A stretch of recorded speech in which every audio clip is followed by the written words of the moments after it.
Welcome to Positive Filter with your host, Philip Wilkerson, a podcast that focuses on friends, family, health, and career with a little self-help around the way. Please join me in this journey for self-improvement, and I hope that what I have to share will make you a better person, thus making the world a better place.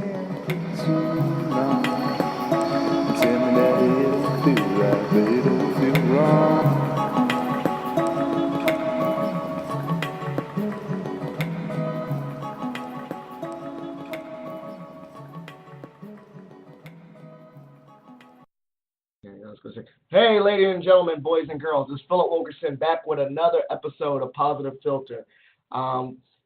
This is really great. The podcast is making movements. People are listening.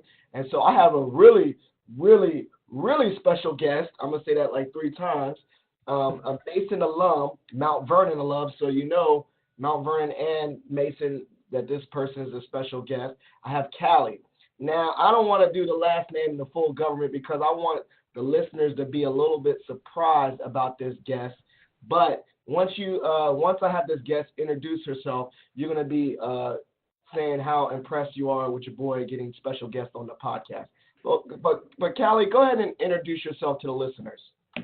Yeah, absolutely. So my name is Callie Brownson, and I am the offensive quality control coach here at Dartmouth College. Hey, see, I got me, and you're making history. And I'm just going to jump right into it. You are making history. How are you making history right now, Callie? Well, apparently, so I hear, this hire makes me the first female Division I college football coach. Whoop, whoop. I wish I had the clap thing, but I don't. Right. But, and so you are making history. I think, it's funny. When I talk to my dad, and this is just kind of a random tangent. He supposedly made history. He was one of the first 4 African Americans to go to VMI. In the moment, oh, wow. yeah, he's a legendary Virginian history person. But in the moment, he said he didn't really feel like he was making history. He just felt like going to college. Do you feel the same way? Do you feel like I just want to be a coach and it's no big deal to you in the way you operate or live your life? Yeah, absolutely. I think that's definitely how I feel is, I didn't have any idea, neither did Coach Stevens, when the hire happened, that I was the first. To me, that kind of stuff it's not relevant. I just wanted to be a coach. I just finally wanted to be hired in a position where I could do what I've been thinking about doing for so long, so, I don't get caught up in all of that or really pay attention to it because at the end of the day, when you've worked really hard for a goal that up to that point has been kind of unattainable and you finally get it, it's more about, all right, well, now the work starts. Man, this is excellent. So let's, we're starting at the very tail end, or not the end because, your journey is just beginning, but we're starting at the current moment of your journey. Let's take people back to Richmond Highway, back to Mount Vernon. Let's go back to your journey and your love for football. Let's go back to the beginning, like you first picking up a football as a child. Explain for the listeners your love for the game. Yeah, absolutely. So when I was young, my dad was a Miami football alumni. So he was a big football fan, and every Saturday we would watch. In the fall it was football day around the house, and I was excited, and most kids my age were probably sleeping in, but I was getting up because I wanted to see who's playing today, what's going on, and when is Miami playing, and it was a big ordeal. My dad and I would play catch that morning out in the backyard. So football became like a culture to me immediately, something that I was obsessed with. And, back then it's crazy. Like we think about it, like when we were kids, we were collecting, football cards. It's like, where have those gone, but those were so cool because you'd have the football card of the guy you were going to watch that day. And to me, that was like the coolest thing.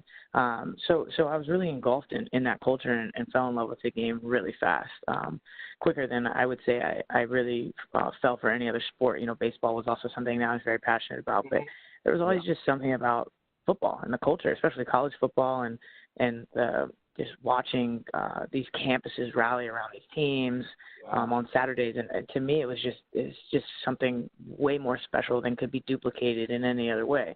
So that's kind of where it started for me. And then when I was about 9 or 10, I told my dad I wanted to play, and I was playing Little League baseball at the time with all guys, and they actually kind of encouraged me, to come out and try for the Little League team, and it was Bucknell, right down the highway. Yeah. Okay. Yeah, right down the highway. And so I was encouraged, by my peers. And so my dad said, he kind of assessed it, in a parental way of, is this a safe situation for her, not just physically, but, with what she's going to be dealing with socially. And because, I had gotten so much support from the people around me, my friends, it was a no-brainer. So I played, a year of youth ball, and that was a lot of fun. And I had a great experience. I don't ever remember anything negative coming out of that. And, I didn't stick with it because I became more serious about baseball, and that then takes over your falls as well. So, but I always missed it. So, as high school came around, same peers, as in the Mount Vernon community, a lot of times you just grow up with everybody. We got closer to high school, and the topic of football came up again. Why don't you try out for the freshman team? It's going to be all of us. It's the freshman team. It's everybody you've been playing with, since we were, knee high. And that topic came up, so it was something that went to my dad about again, and similar situation. If your peers are behind you on this, these are the people who are going to have your back on the field and the people you're going to be playing with. So we showed up, about a week before the fall sports report. They have a little bit of like an orientation and meet the coaches and fill out this paperwork. And so fill out this paperwork. So we went, and I met with, who was in charge of the football program at the time, and it was like, whoa, it was like I had shown up as a ghost. They didn't even know what to say or what to do. And then I ended up meeting with the athletic director, who then informed me that, we just don't really know how to go about this. We've never had to deal with this, and nobody in the county's really been dealing with this. I mean, we could figure it out if you wanted to be a kicker. And I was you're about to tie in the kicker part. I do the West Potomac. I know her name. I can't remember. Well, Natalie Ernst, that's her name. She was the kicker at West Potomac. Natalie Ernst was, and it wasn't. I guess she was able to do it. But go ahead into your story. Right. And so anyway, so I mean, that was the option. That was, the only example they had of a female kind of involved in football in that regard, high school football. And so I was like, I don't even know how to kick. So that's not going to work out. That's not going to work out. And nothing against kickers, if anybody's a kicker who listens to this, but they're people too. I just, to me, it was kind of like, well, what do you mean? So then, we started to get a little bit more information, and they're like, there's this huge legal process that you have to go through to relieve liability of the school, and it could take up to 6 months. And I'm like, well, the season starts in a week.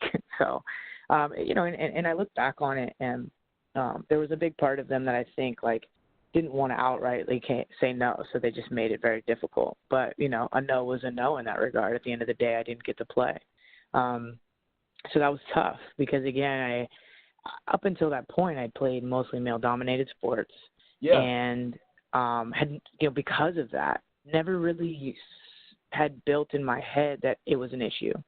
I had been conditioned to believe that it didn't matter. And then all of a sudden, that was like my first real facing of no, people actually think there's a problem with this. So I struggled with that because at that point I'm 14, and I'd spent 14 years of my life feeling pretty limitless as it pertained to what sports I wanted to play. And now all of a sudden it was like, no, girls don't do this, or it's too difficult for us to figure out how to make a girl do this. So I struggled with that. It was very difficult for me to comprehend their side of the argument. And that was kind of my first brush with this gender, discrimination in sports and this lack of equity and inclusion that existed, especially in the football world. Well, you said if you go back in hindsight, you said it took 6 months. Would you have, if you would have, put your mind in your advocacy and, your adult mind, would you have put up with that 6 months and maybe played the JV ball the next year or something like that? Would you have done that back in hindsight? I do think about that. And the more I think about it, I don't really know that they even gave me the right information. I think by creating that mental barrier, that was them deterring me completely. And I do think back on that, what would have happened if we had actually pursued it. But I really think that it was like a mind game on their end. Let's find a way to deter her, completely, and make this seem like it's going to be really, really difficult so that she doesn't do it. And they were successful in that. They were definitely successful in that. So let's go back to that experience. So when you didn't play ball, did you actively say, forget football and then go to any of the high school games and watch, or did you still was like, okay, well, this is crap, but I'll still get involved by watching the games at, the Mount Vernon games or, things like that? Did it completely remove a love of the game, or you still try to infuse it a little bit in your life and whatnot? I think I was a little bitter at first, that first year. I still went to games because, high school football games, I would venture to say, are more social than they are anything else. So, sure. All my friends were going. Yeah. And so I would go, but I wouldn't watch. And I look back on it, and I know that I wasn't necessarily making a conscious effort, but I also wasn't making a conscious effort to watch. Okay. So, but at the end of the day, I think that's a big one of those it moments where you're like, I really love this because I got it. I couldn't stay away, and I was still watching football consistently on Saturdays. I was still watching professional football on Sundays and Monday nights, and it was still definitely a part of my life. I think my resentment at that point and maybe my hesitation was more specifically towards the high school. Sure. But I grew out of that and enjoyed going and even would go to a bunch of away games too. I just loved watching football. And I loved, especially since my friends, were on the team as well. I loved, watching them play football, and almost maybe to a fault where all day Saturday, the next day, I was like, dude, all you had to do was chip that block and get to the second level, and we would have scored. You were sideline coaching. You were sideline coaching, huh? I was sideline coaching it, and it drove them crazy. And I'm just like, so that was kind of, I couldn't stay away, really, ultimately, is what happened. Man, he was breaking them down on Saturday. That's crazy. So, yep. Okay, so we're going to fast forward. You went to Mason, which doesn't even have a football team. They had the club.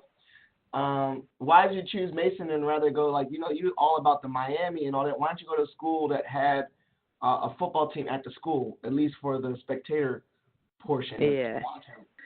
Well, two reasons. When I was figuring out where I was going to go to college, at first I explored the softball thing. And I went to a junior college for the fall of my freshman year in West Virginia to play softball. And I was also on a mission to get my grades up because I was right on the bubble of, being able to get looked at by some bigger schools because of my grades. So my initial mission was to go to junior college for a year, play. It wouldn't affect my years of eligibility NCAA-wise, get my grades up, and transfer out and go to some of the schools that I had been in contact with, but it fell through because of grades. And I ended up breaking my finger pretty bad in the fall, in our fall season, and did some deep thinking and looked into transferring. And when I was looking into transferring, I started to, and it was somebody that I had met at that junior college who told me that it was me getting a second chance to kind of reevaluate my path in life and, what do you want to do? And then pick a school based off of that, And so for me, it was always sports. And, I had taken an interest in, when I took a sports management class at Mount Vernon that they offered with Mr. Petruzzi. I took that job too. Shout out to Mr. Petruzzi. Yeah, the GOAT. He had a bunch of different resources, and I subscribed to a bunch of them. So I was reading a lot about sports business and stuff like that. So I kind of came back. I had this moment, oh yeah, that's what I want to do. I don't know in what capacity, but I want to work in sports somehow, some way, and I'm sure I'll figure that out between now and when I graduate. So I researched it, and one of the things that kept popping up nonstop about schools that I could get into with my GPA and the program was George Mason and the sports management program at George Mason. And so to me it was, all right, well, it's closer to home, and it's a great university, and, but yeah, I remember the thought of, well, there's not a football team. That's kind of difficult, but it never ended up really being a huge issue to me. I've gone to college games before, and I find it harder to actually watch the game when you're at those college games because of just everything that tends to go on around you. And so yeah, it was definitely something that crossed my mind, but I look back and going to George Mason and going through that program is probably one of the best decisions I've ever made. Well, so let's, obviously I'm in the Career Center. I work at George Mason's Career Center. And obviously experiential learning, internships, all that is very big. For you in sports, did you do an internship or work with a team while you were at Mason?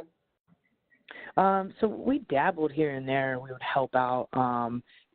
Teams would reach out on specific weekends to the department and say, can we get some help from somebody in one of your classes for this? So I got to work with the baseball team here and there, and a little bit with women's basketball, some soccer stuff here and there. Never for like long periods of time, but I got to see a lot of the operational aspects of like a college team, and kind of, how to make a game day happen and stuff like that, which was really, really good knowledge for me. But no, I didn't get to do an internship at that point, an undergrad internship with a team. I still was really unsure of in what facet I was going to work in sports. Okay. I still was pretty unsure about that. So like when it came time to do my practicum and then my actual internship, my practicum was both of those were facilitated around like fitness and gyms basically, Okay. and operational and managerial aspects of those parts. So they weren't so much sports focused as much recreation, fitness, and that aspect. At the time, like that was, I guess, the direction that I had molded towards, and so that's where my concentration ended up being towards the end of my time at Mason. Excellent. So we're gonna get right back in. We're gonna get right back into the football aspect. We talked a little bit about education. So, how did you get to the DC Divas? So, what was the gap between you graduating Mason and getting to the DC Divas? What was that transition? Well, so actually, I started with the Divas when I was 19, so I was a student at Mason, and I had heard about them here and there. Nothing really specific enough where it like made me stop and double take and ask more information. But a family friend, actually, his daughter played for the Divas and had constantly talked about it because I would come in or my dad would go. She worked at the post office, local post office, and so my dad would come in and ask, a lot of questions about it, and then he would come home and be like, listen, like she said her daughter does this, and we should go catch a game and so forth. So we did. We went and caught a game, and I was kind of like, it was like coming across this hidden treasure almost, because for me, like at that point, after getting told no in high school, my playing days, as far as I was concerned, were done. I was going to be a spectator, a fan, maybe even work for a team someday. But again, like at that period of time, working for a football team meant like sales, as a woman. Yeah. So got you. Mm-hmm. Right. So like for me, I was like, my playing days are over, and here all of a sudden is this new world that I had never heard of. Most people had never heard of, didn't know existed. Where like I was going to have an opportunity to play again. So that next fall, I went and I tried out, and I made the team, and I want to say that was 2010, and then so I started with that, and actually it would have been earlier than that. Yeah, so. And that's kind of where it all started for me. I was young, and when you play competitive sports most of your life, and then I had given up on the softball thing just because I made like a career conscious decision. I had this void missing. So not only was I going to get the chance to play football again, but I was going to be able to play something that wasn't like what most people at that age had the option. It's like rec league softball or a bowling league. Like that to me was like, I'm just going to get frustrated and these people are going to hate me because I don't want to lose. So, for me, this was like opening the door to this void that I had kind of been missing. True. Was tryouts, since you were away from the game for a little while, was tryouts hard, and how did you prepare to play football when you haven't played for so long? Yeah, that was kind of like one of my big anxieties about it, not knowing what to expect at tryouts. And it was non-padded. It was a lot of assessing athletic ability as well as running you through based off of your body type and so forth, different positional drills. So like, they asked me some questions like, what other sports have you played? And I said softball. So of course I did some quarterback stuff, and some wide receiver stuff, some running back stuff, some defensive back stuff, and ran through a lot of that. And they would just evaluate you on what natural abilities do you have so that we can kind of fine-tune maybe where you'd fit into the equation. And it was about 2 hours long. And then of course they assess your 40 and your shuttle and that kind of stuff. And, it was kind of tough for me, but I feel like at that point in the trial process, and especially as women, like we don't have a feeder program to this. So, yeah, that's what I'm saying. All of us are kind of like in the same boat of, well, we don't really know what football shape at this point would entail. You just come to tryouts and you're in shape and you try to show them. But they were only really assessing your athletic ability. And so then when I made a team and then had to walk into training camp, minicamp, that's when, like, you're like, oh, God, I haven't played football in forever. And now at minicamp, it's like we're running the playbook. We've had the playbook now for a couple of weeks to be able to learn. We're lining up plays already. And you're running routes, and you're I was bouncing back and forth between receiver and I was going to be there as our backup QB in case something bad happened, but I was primarily a receiver, and you're running routes and you're doing these things, and it's really rough at first for everybody though. And then I think that kind of helped is we were all in the same boat. We were all a little rusty around the edges. What did it feel like when you got hit for the first time? Oh, I remember it specifically. Yeah. Playing non-contact. I know it's kind of cowboy stuff. Yeah. So I was, and back then, like, I was 19, and I worked out a lot, but I didn't have a whole lot of education on like strength and conditioning. So I was like a $125. And now, like, I sit right now at like 150, and in my peak was like a solid 155 with like a low body fat, and like so I was like 125. I was small, and at 5'6", like that's tiny. So anyways, I get in the game because our it was like the first or second series. Get in the game because our quarterback kind of got hit and had to come off the field for a second. Her helmet came off, something that was part of the rules. So I go in to take a snap and run a play, and I drop back, and before a 3-step drop, and before I can even plant my right foot in the ground, this girl blindsides me and puts her helmet right in my ear hole, and just demolishes me, like to the point where I kid you not, it knocked my contacts out of focus. Yo. They feel good. Yeah. Because, I remember 2 days back in high school, you get so nervous, and then after you get hit, you're like, oh, that's not that bad. Like, like, it's almost like you want to get hit. You know what I'm saying? It's like you just get it over with. Like, like it's like a shot. Then right. It's like that too. Like, okay, good, I got hit. It's over with. Yeah. Like, and to me, I remember like, it being like this surprising quick incident, and I was more concerned that I had lost my contact than anything else. But yeah, it almost kind of pissed me off, Yeah. So you kind of get a little bit fired up. I saw you on Facebook balling out. I remember just back in the day, like, dang, I've only had an awareness of a female league because of you, following you on Facebook, and then I was like, damn, you balling out. I see you. I saw the plays. I used to remember liking your plays and being so impressed with it. I remember I saw one play you like took it to the house. A pick 6, and I was like, Jesus. So you ended up on the defensive. How did you end up on the defensive side of the ball being a safety? Because I think when I saw you on Facebook or social media, it was mostly you were playing defense at that point when I watched you. Yeah. So I went through that first year offense mostly in special teams, and I was young. I was a rookie, and our head coach at the time was just not a fan of rookies at all.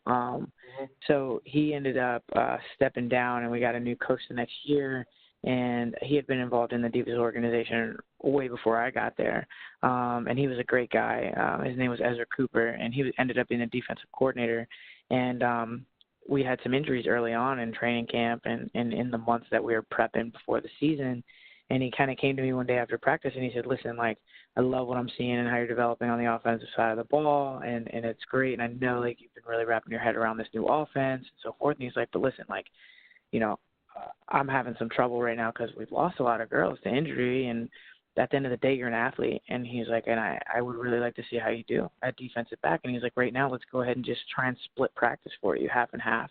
We'll see how it works. If it doesn't work, you'll back and focus on the offense. If not, like, we'll use you, and so that he kind of really spent a lot of time with me, and we spent a lot of time outside of practice on the phone, going over the playbook, helping me understand the defensive side of the ball a little bit more. And, it came really natural to me, defensive back. And before I knew it, I was a defensive focused person. I would help out here and there on offense, but we had a lot of depth. Everybody wanted to be a receiver. Everybody wanted to be a running back. So we needed help on the defensive side of the ball, and this was going to be a way for me to contribute frequently and often. And so, and I took to it naturally, and then I had such a great coach and a great leader in him that, I grew quickly in that role. So ended up getting that year was fun because I got to dabble as, what we called a rover, an outside linebacker. And, it was literally pass, drop back into the flat. If not, go play football. And that was fun to me, and a great way for me to learn my instincts and trust my instincts and learn about myself as a football player and what my instincts are. And that was really great. That was great for me. So that's pretty dope. So the Divas, right, is a pro league. Did you adequately get paid, or was it kind of like just like more of a hobby pay? What was that like?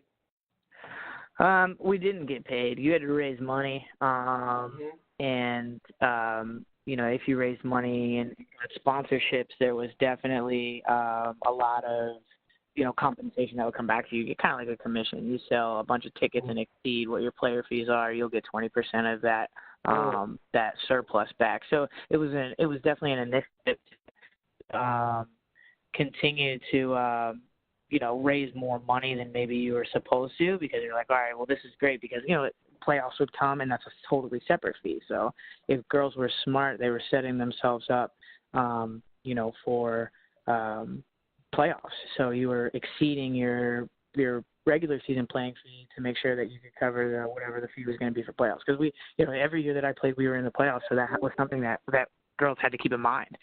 You're going to have to, have another X amount of money as we move into the postseason. So, that was tough on a lot of girls because it was a significant amount of money. It was always, if you were a rookie, it was around $550 for the season, and that was just because you had to buy gear and jerseys and uniforms, so they accounted for that. But if you were a vet, you were talking $850 a season to play, to participate. Right. Wow. And so, obviously, most of y'all had like 9 to 5s then. So you were doing this on top of your normal job responsibilities. Absolutely. And that's the other part is a lot of these women are, working 9 to 5s. Many were parents, many were single parents. And wow. We even had girls who would come to practice who usually practice about 7 p.m. to 9 p.m. at night. We'd have girls who come to practice, and as soon as we cut at 9, would go to their night shift job. My goodness. So, yeah. So, it's an interesting group, but I'm telling you, if you ever want to see a group of people who love football more than, in such a selfless way, women's football. That's league-wide, and the Divas are one of the more established, organized teams in the country. I sometimes can't even imagine what it would be like to be on a team where that's not the case. And you really, really got to love it to deal with the frustrations of, we always fortunately had a ton of really great practice fields. We were good, but there's teams around the country still to this day who will get most of their weekly practice prepping for games on Saturdays in a parking lot. On a concrete parking lot on that, right? A concrete parking lot because they can't afford to rent a field for practice. So, it's a tough world, and that's why I say, if you ever want to see a subculture of people who love football and love it for reasons bigger than themselves, it's definitely the women's football community. So what was your number one, or what's one of your, you talk about your time and you're in your rocking chair and what's that genre, that movie, The League of Your Own, and you're doing the random flashback thing. I love that movie, The League of Your Own, actually. It's a great one. I randomly thought of you about that, but what was your favorite football memory while playing? Let's talk about your playing memory. Yeah, I had a few, but a lot of them were, our first championship, 2015, was in LA, and it had been, the structure is you win your division, and then you probably have another pool game, and then the winners of those pool games go to the Eastern Conference Championship or the Western Conference Championship, and then the winners of those obviously go to the Super Bowl. And so for us, ever since I started, I'd spent my first 6 seasons stopping at the Eastern Conference Championship or the game before in the pool game, right there, and it's usually to the same teams. It would be Boston, it would be Chicago. And that 2015 year, who we were as a team and how we assessed ourselves as individuals and really were real with ourselves, held each other accountable and said, if we want to do this, if we want to, the way I saw a group of women from so many different walks of life, so many different personalities and characteristics come together and go through and not only win the Super Bowl but be undefeated.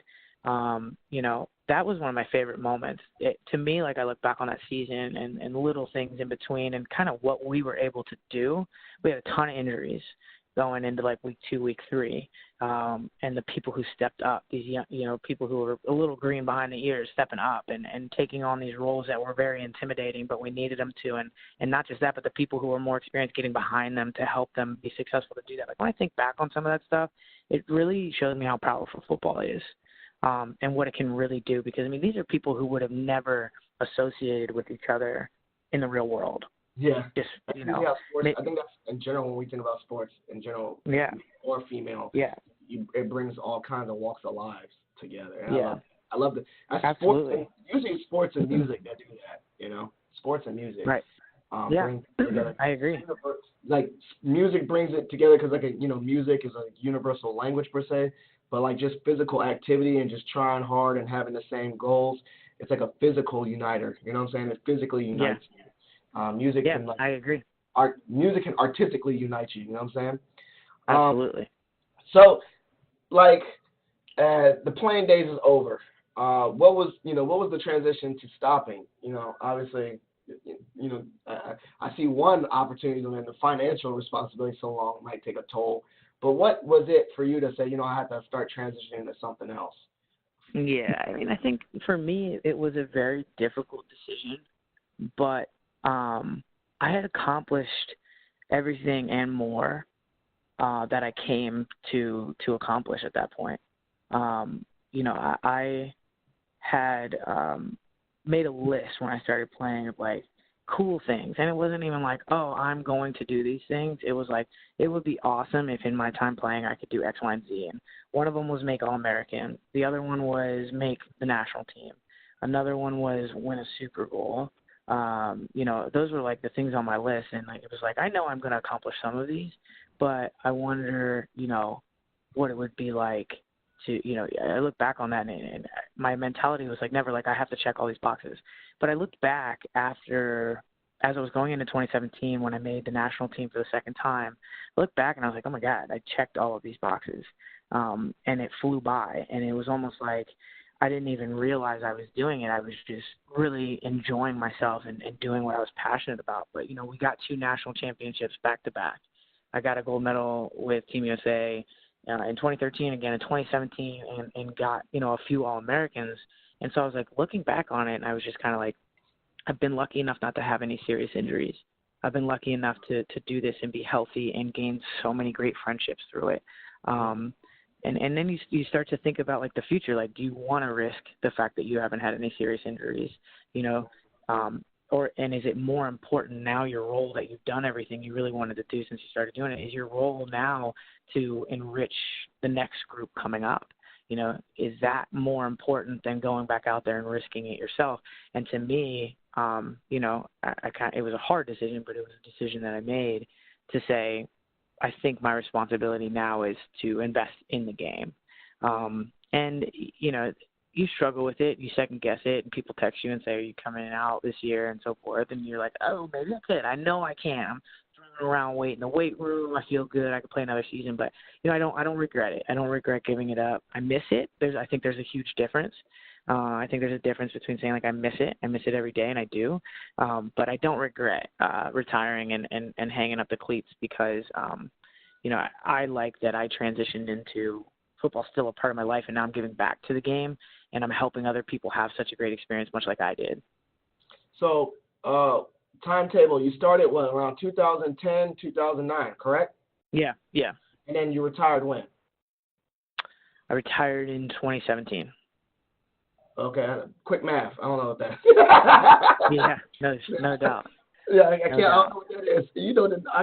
Okay, you see the timetable. My math is trash.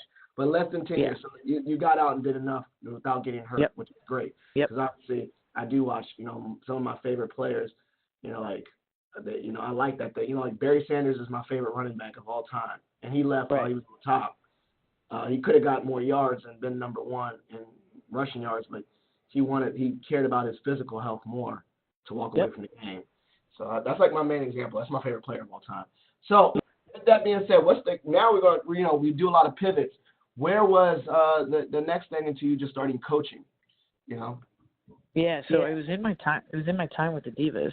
I was coaching softball actually back at Mount Vernon, and was walking through the halls, and they had just hired a new football coach. I was walking past him going into the athletics office, and he stopped me and kind of said, I heard you played for the women's team. I've seen a game or two. That's really awesome. Have you ever thought about coaching football? And to me, it was kind of like it was not a thought that ever crossed my mind because it wasn't something that was happening. It's almost like ignorance is bliss in that regard of just I hadn't thought about it because I don't think anybody had thought about it. And so he invited me out for like summer workouts and all this stuff, and eventually at the end kind of said, well, why don't you come on board? I think that you have a lot of, you work with the guys well, you love football, obviously, why don't you come out and help out? And so I did. That was my first season. I was with Mount Vernon. I was with the varsity team, and I was working with, defensive backs, wide receivers, varsity and JV guys, and working under a great coaching staff that was extremely accepting of me. And the guys, received me pretty quickly. And I ended up staying there for a few years and then coming back and helping out again too. And, that was rewarding to me. But again, like in my mind, that was the cap. Like I'm lucky to be a woman coaching high school football, and that's how it's going to be. Like as I'm going to work a regular job and I'm going to be a high school football coach. Because again, there was no other dialogue of like, oh, there's more out there for women. It wasn't talked about. So kind of the pinnacle was like, it was like a big deal to be a female football coach.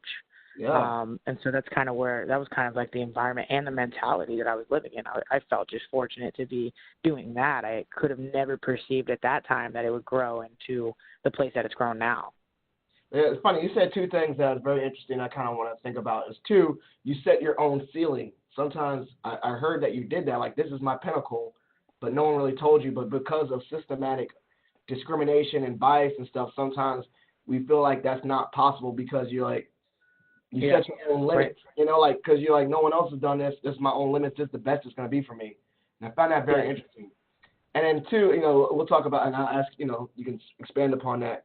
But the other one, too, that really remarkably stood out to me is coming full circle. Mount Vernon didn't let you play, and now you're coaching and you're giving back to Mount Vernon. I want to actually just take a pivot and commend you because that took a lot of humility, but also a lot of forgiveness because you're like, you can be like, screw this team, screw Mount Vernon. Yeah. You let me play, but you want me to coach for you guys. But you thought the bigger picture of like helping young men, being a positive role model, thinking bigger than yourself, that you're like, okay, well, I'll still coach. I'm actually quite impressed by that. Like, if I'm going to give you a shout out now before the end of the show, I wanted to give you a shout out because that probably took a lot for you to do that. Yeah, it did. And I remember thinking about it, and I think some people would be like, oh, here you go, check this out. This is my revenge. But to me, it was a chance to make it right. It was a chance that here was a coach who saw all the problems in the culture of the previous, systems that were in place. And, I commend him, and I'll say Coach Barry Wells, who took over the program for a while, and that was the kind of guy he was. He was the kind of guy who was about creating positive cultures and not just making great football players, but making great young men. And part of that was showing them decisions like this of like, gender equality, and who cares? She's here to coach you. And so for me, instead of, I had plenty of opportunities to be resentful about it and kind of like, oh, look at this, like this is, but for me, it was like, this is one of those opportunities in life sometimes that we don't get as much as we'd like, but when we get them, we have to capitalize, like to make things right and to set a good example so that people look back on what happened when I was in high school and they see it for what it is, but then they see that, you can change the conversation. You can change the dialogue. You can change what happens. You can make change. You have to be ready to do it in the right way. So for me, that's what that opportunity was. Like, this is an opportunity to make it right, to change the conversation, and to let people see that positive change can happen from negative situations. You just have to be in the right mindset to do it. I love that. I love that so much. It's totally in line with positive filter and the positive thinking. And I think another thing, too, is that with that culture change, you also did influence. Now you'll see there you have a whole generation of young athletes, men athletes, that be like they'll see a women, they'll say like, hey, I had a woman high school coach, and they might be like, don't talk to women like that, or give these women opportunities because my high school coach helped me in my game. So like your Right. influence, and you never know where those young men will go in their career, Absolutely. what positions they will have to give back. So it's like in that opportunity, you touch the lives that you don't know what seed you planted in young men in the future.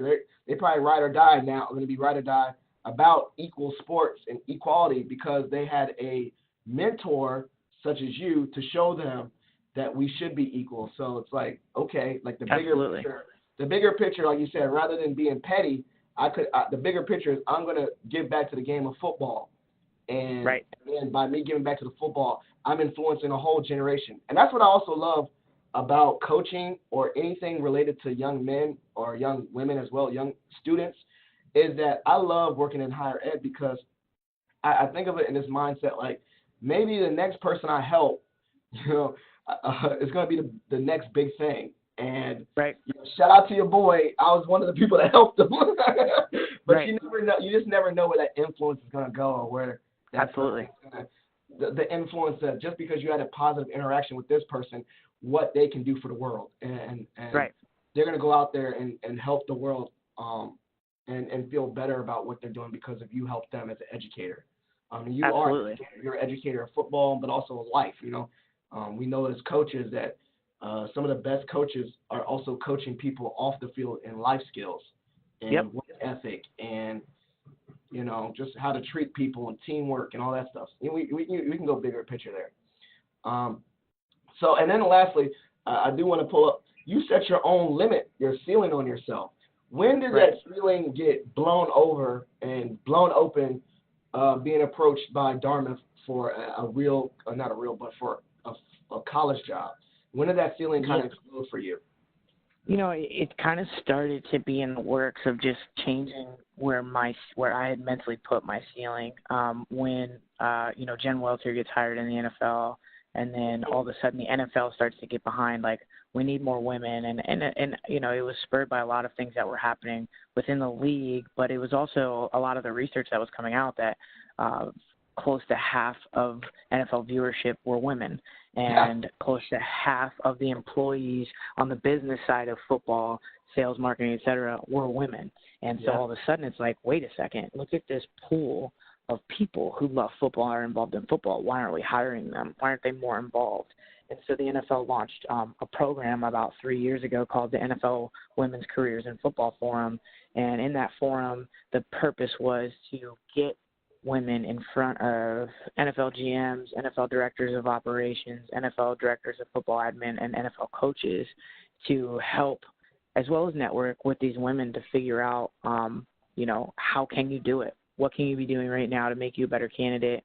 What are we looking for in a candidate? And how can we bridge the gap between where we are right now and where we want to be with hiring more women? And I was a part of that program by happenstance. I happened to be there for another event the first year of it, playing in the Women's World Football Games. And I walked in, and all of a sudden it's like I didn't know what to expect. But when I walked in, it was like the real deal. These people, like general managers like Scott Pioli from the Falcons and Kim Pagula, the owner of the Bills, like real decision makers of NFL are sitting there saying, we want to hire women.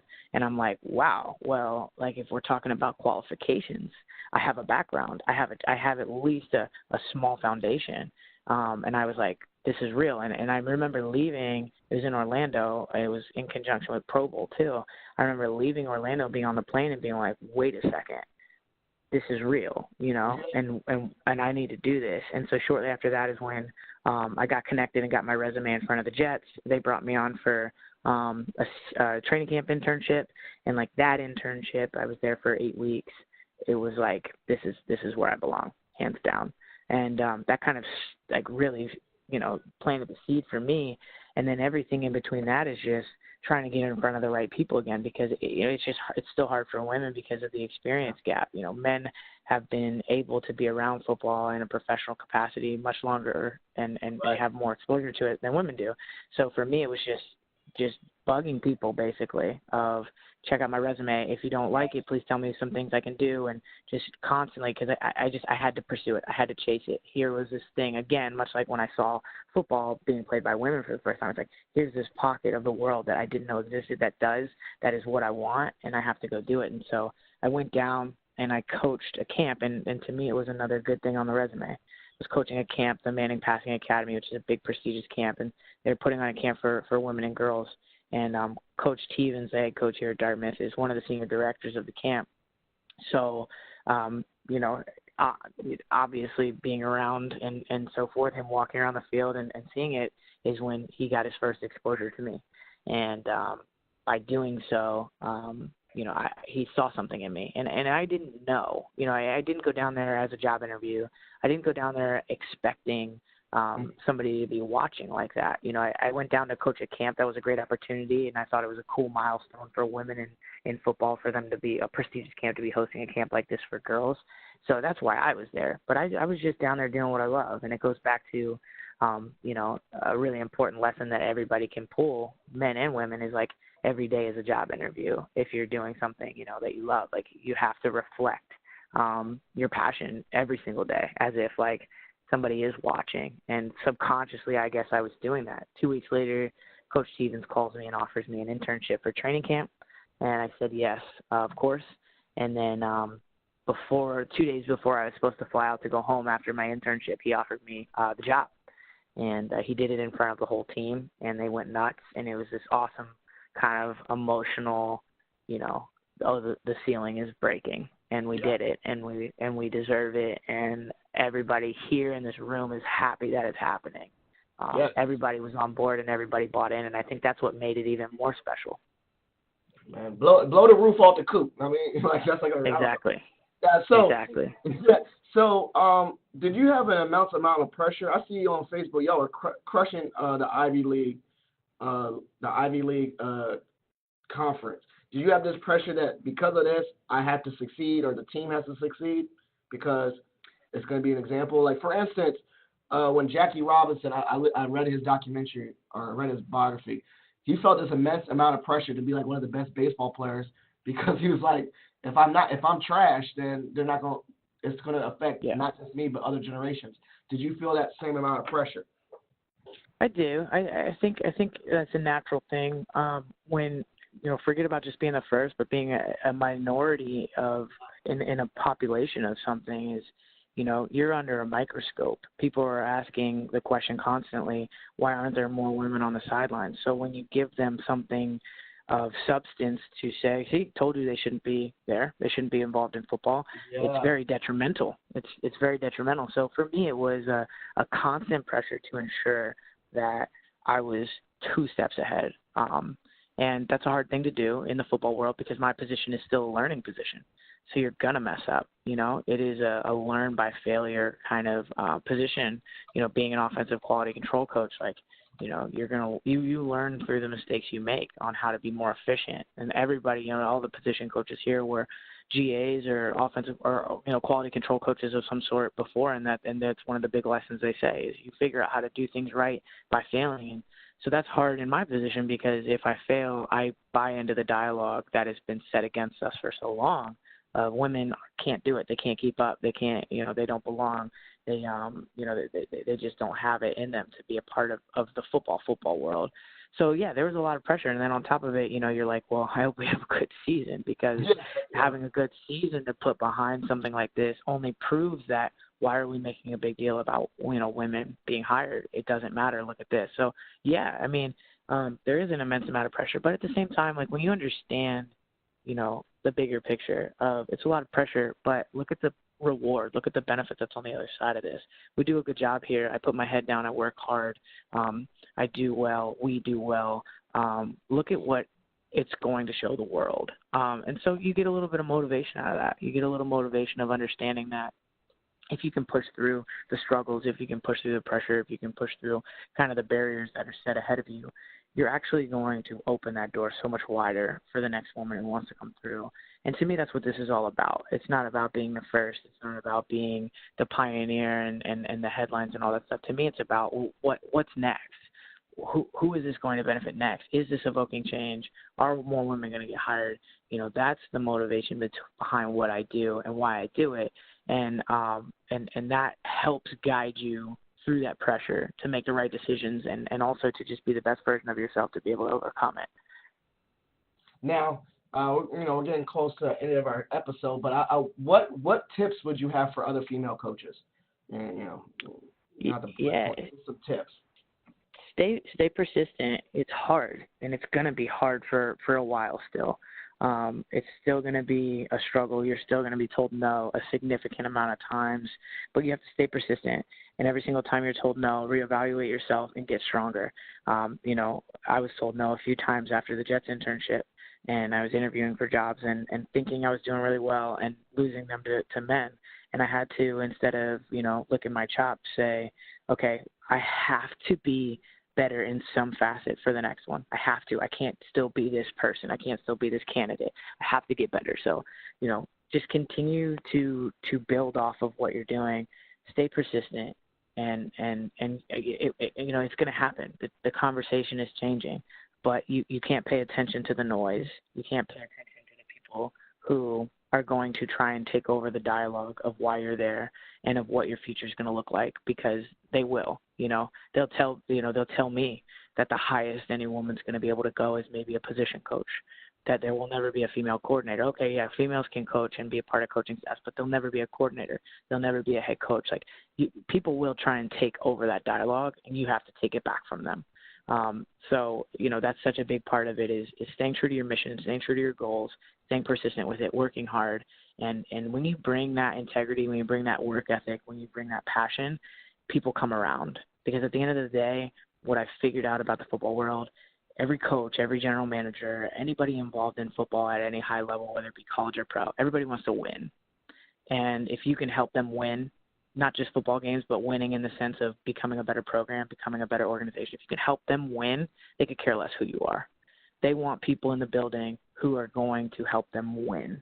And if you can show them that that's who you are, they will come around. And that is something that I think is 100% true and is not going to change.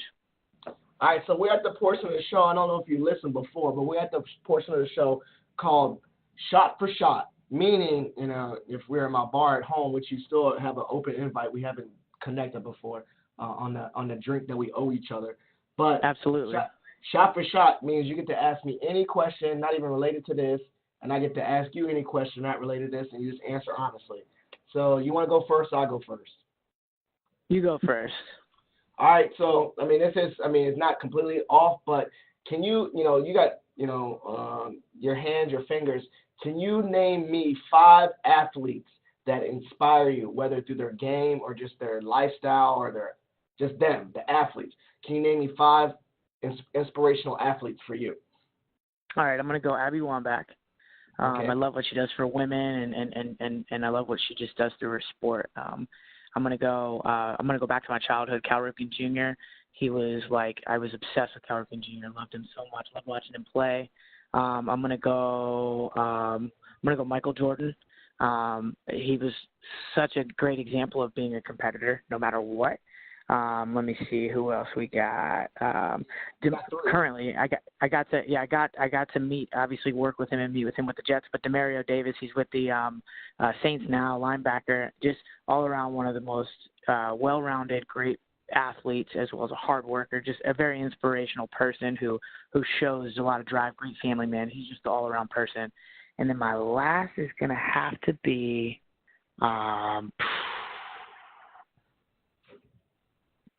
I'm going to go Alexander Ovechkin. I really liked watching his story and hearing a lot about him as a young athlete, everything he's fought through with adversity, and then obviously getting to the pinnacle of winning the Stanley Cup last year. And to me, it's just very inspirational where he's come from. A lot of people don't realize kind of his backstory and how hard it's been for him to get to the States and on the stage that he's on now. And he's just a very inspiring and relentless kind of athlete. I really like that.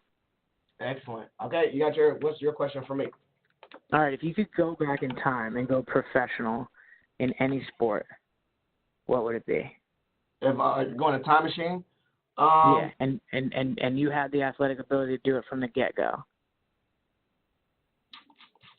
I would love to do something, and not for the money, but just to be in front of everybody. I would love to do something that was Olympic worthy, like something in the Yeah. Olympics.